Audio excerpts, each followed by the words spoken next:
Let's quickly introduce our panelists here this evening here on the Newshour special. To my left, delighted to have Vinod Mehta coming back on our panel as editorial chairman of the Outlook Group. Thank you very much. Great to see you. We'll be seeing a lot of you over the next few days. We'll be seeing a lot of each other, Mr. Mehta. Also with us to his left is Mr. Raja Gopal, senior journalist. I'm delighted to be joined. Let's get all our analysts in first. But first, Mr. Farooqi of the Samajwadi Party, thank you very much. Great to see you. Looking closely at what's happening with Narendra Modi, Mr. Farooqi, and Bharat Kumar Raut of the Shiv Sena. Thank you very much. Member of Parliament. Hartosh Singh Bal of the Open Magazine, political editor. Nirja Chaudhary, senior journalist. Manisha Priyam, well-known political analyst. To the other side, we have Sankarshan Thakur, roving editor of The Telegraph, SP Singh, senior journalist, very well-regarded psephologist, the man behind the Sea Voter poll, Yashwant Deshmukh, our very own Jai Mrug, and delighted to be joined by Ajay Umat of the Times of India, joining us from Ahmedabad. Navika Kumar is with us here in the studio. Let's open the debate. We have with us Abhishek Manu Singhvi joining the panel right now, representing the Congress party on what appears to be a big victory for Narendra Modi. Ravi Shankar Prasad of the BJP joining the panel as well. Thank you very much, ladies and gentlemen. It's a full house here on the Newshour debate. Ravi Shankar Prasad, you've seen the exit poll numbers. What's the impact beyond Gujarat of these numbers? Or no, if it is a full house, is there a scope for me? There's always scope for you. And second, if we are going to debate everything today itself, what will we debate on the 20th? Sir, there is enough to debate when there's Mr. Narendra Modi to talk about. Well, Arnav, what is the impact of the present exit poll today? There is a consistency. Today, Chanakya is 140, ORG is 118 to 128. And AC Nielsen is 126. That's what I have been told. My personal take is I have campaigned extensively that I'm a little conservative. We should be something around 130 to 135. That is my assessment. But what is the take of all this? In my view, or not, take is three. Regardless of all the negative campaign, not only from today, over the years, was a deliberate attempt not to acknowledge the good governance record of Narendra Modi. And the people of Gujarat saw through it that the way Congress is governing India, are they going to govern the same way in Gujarat? I think that is the great lesson which we must understand, that is the result of this poll, because conventional anti-incumbency is now going away. And in that way, it is a very positive vote, conclusively supporting the initiative of governance all-round development, including development of the state of Gujarat. That's how I see it. One last point in my initial comment I would like to say today, because a big panel is there, and that is this. Those who have, if I can use that expression with sense of responsibility, pathological hatred against Narendra Modi, have over the years refused to acknowledge his good governance. Sometime Keshubhai will defeat him and behind the curtain. This time he was open, yet will be defeated. Some of the VIP people will do it. His development record is not only good. I think all this which has been going on, and let me say, some of the elements, the way the CBI was thought to be misused. And let me give you a very concrete instance, or no, the nation needs to know today. In Sohrabuddin case, the Supreme Court said we are referring to CBI because three states, Andhra, Gujarat and former BJP of Rajasthan are involved. CBI investigates Rajasthan, CBI investigates Gujarat, but omits Andhra Pradesh because Congress is governing Andhra Pradesh. People have seen through all this game, and yet they are positively gone with governance record. I regret to say Srimati Sonia Gandhi also questioned his nationalistic credentials. I think in a democratic campaign, when you go to a senior political leader of the country, Narendra Modi, who has done so well, people have replied conclusively, that's how I feel. If the projections are true, as I'm sure they will be. Abhishek Singhvi, time for a rebut. Abhishek Singhvi, Ravi Shankar Prasad says the numbers show, first of all, 126. I won't even ask you what you think of the numbers because you'll reject the numbers. But Abhishek Singhvi, Ravi Shankar Prasad on the back of the numbers is saying to you tonight, it's time to acknowledge Narendra Modi. Arnav, I hope you'll give me my limited time, especially with your full panel, and I'm leaving you at 9:28 or something. Let me start by saying that if this is the view of the BJP or of some pollsters that it's all over bar the shouting and the celebration, I certainly don't subscribe to that view. I think we should all be sufficiently cautious to know that lots of shocks have happened in the past. Your channels, I don't mean your channel particularly, but several channels, including perhaps yours, stopped doing exit polls and opinion polls for several years after what happened a few years ago when results went woefully wrong from such projections. But having said that, and having told you that, I also do believe genuinely that in India it really deserves a Nobel Prize for miniaturization if in a diverse, non-homogeneous system like India, you start trying to find homogeneity and trends from polls, and that's why they go wrong frequently. Having said that, our reports certainly don't match in remotely anything which you have done in terms of polls. We find that rural Gujarat has a very different take. We find that Saurashtra has a very different take. But of course we have to wait till the 20th.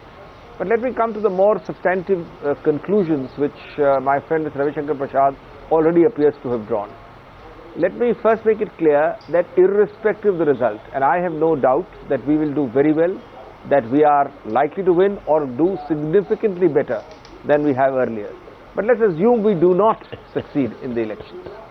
I do not think it has anything to do with a kind of a vote about Mr. Modi and all the shenanigans which happened under his watch in 2002 and all the strictures the Supreme Court has passed. It has been tried several times to treat electoral verdicts as vindication of such events.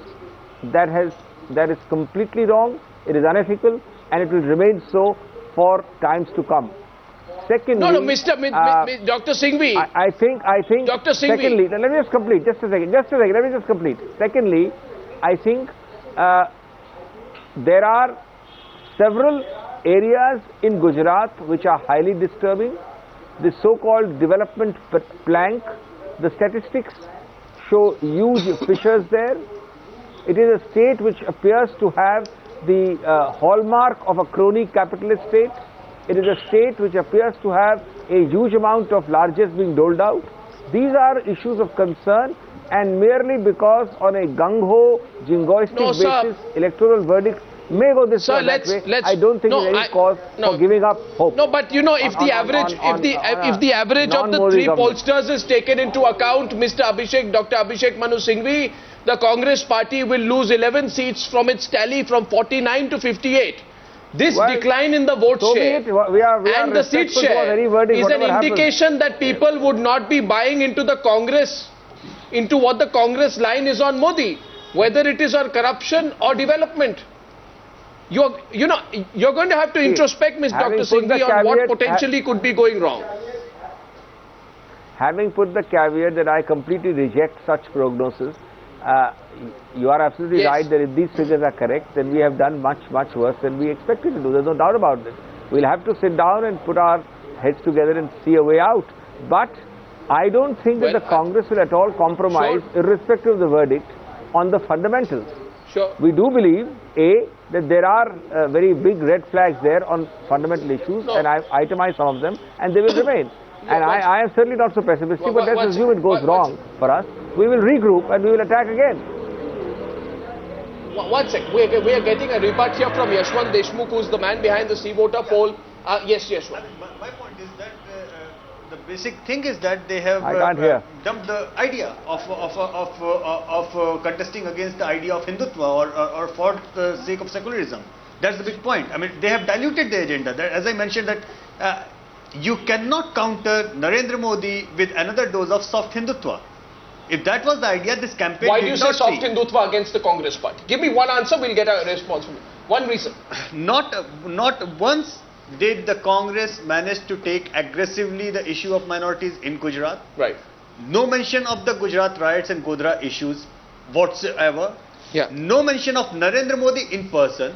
This election was all but about Narendra Modi. This election was all but about the issue of communalism and Godhra and everything. If Gujarat was not about the issue of Hindutva, what the hell Gujarat was all about. Well, I want to get Mr. Farooqui in on that. Mr. Farooqui, the point being made is absolutely right. Absolutely there needs to be a more frontal political attack No, absolutely right. on Modi, which the Congress didn't offer. There are two issues in it. One is, under no circumstances we can forget 2002. And Congress, right from that time, so this is the third election which the Congress has faced. All the three times, Congress has played this soft Hindutva. If the soft Hindutva any party is playing, why would I go with soft Hindutva? I will go with the hard Hindutva. And that is what actually the people are talking about. Very systematically, Congress has avoided to discuss anything about 2002, anything about Muslims, anything about discrimination, anything about the central assistance which the center was providing, and it was refused by Modi ji. All these things, Congress is not bringing. Are you suggesting it's a walkover for Modi? Surely you're not saying that. No, if you really ask me, surely you're not saying Perhaps yes, what you are saying, perhaps you're undermining his victory. Perhaps yes. No, I'm not undermining his victory, but actually, perhaps it's possible victory. There is a game of Congress.